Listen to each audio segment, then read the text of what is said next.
So we're going to be working on the Unit 3 review exercises that are posted on your Blackboard. I'm going to do each one of the Unit 3 review exercises now on paper. I highly recommend that you attempt to do these problems on your own before watching me do them. But if you do them first with me, that's okay too. So anyway, here we go.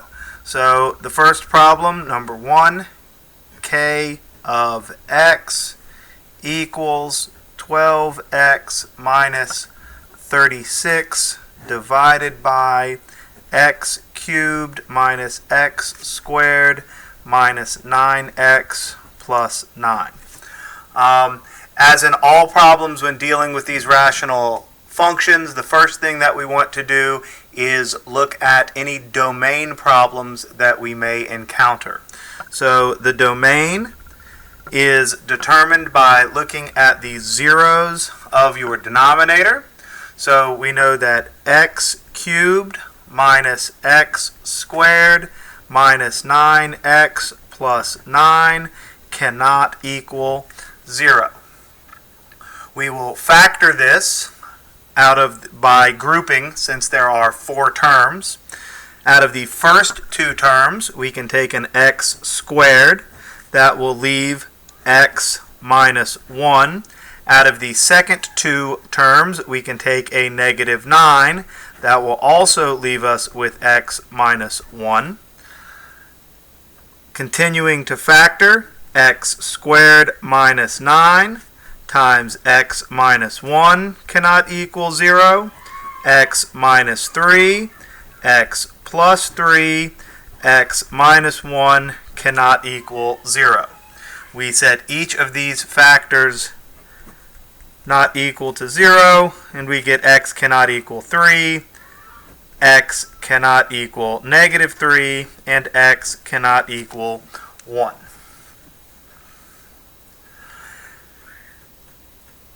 Since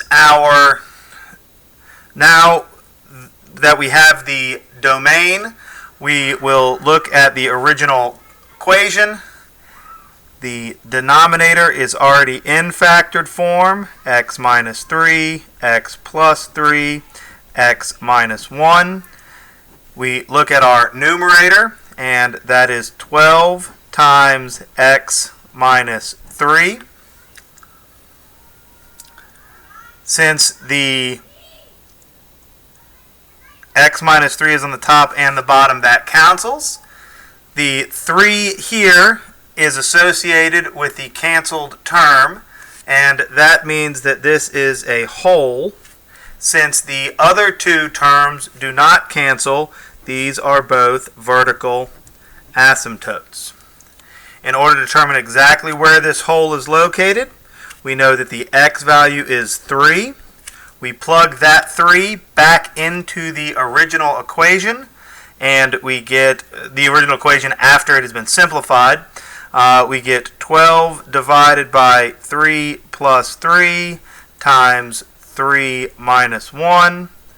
That will be 12 divided by 6 times 2, which is 1. So we have a whole at 3, 1.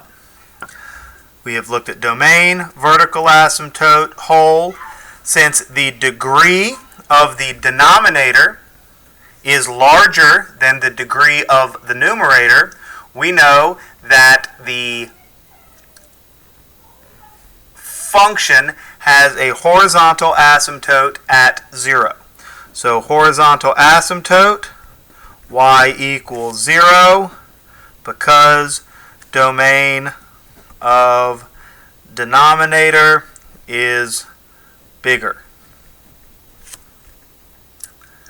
The x-intercept we find by looking at any zeros that the numerator has, but since the numerator does not have any zeros, there are no x-intercepts. Y-intercept is the ratio of the coefficients.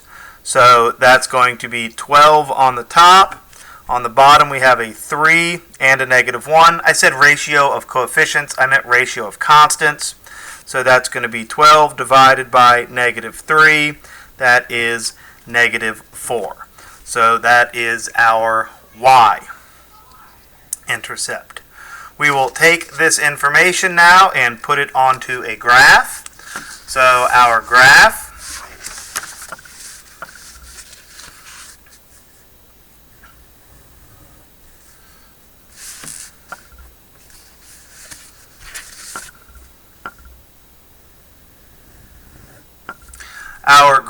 will have vertical asymptotes at negative 3 and a vertical asymptote at 1. We will have a hole at 3, 1. We have a horizontal asymptote at y equals 0. So you just have to remember that's the axis. No x-intercepts, and the y-intercept is at negative 1, 2, 3, 4. So looking at this, we can immediately say that down here, because there are no x-intercepts, and we're down at negative 4, we know that this is going to have to approach both of the asymptotes in the downward direction in between. Then we also see that because there's a hole right here, this side is going to have to go like that because it is the only way that you could go through the hole. So the only thing that we do not know is how the function acts over here, and we need to determine, is it going to be above the x-axis or below the x-axis. So I'm going to take my original function, k, and I'm going to plug in some number over here, negative 1, negative 2, negative 3. I'll plug in negative 4. So k of negative 4 equals 12 divided by negative 4 plus 3, negative 4 minus 1. The numerator is positive. My denominator is negative, negative, which makes positive. So we are above the axis. So we are going to be up here. All we really cared about that is whether it was positive or negative. So in the end, our graph looks like this.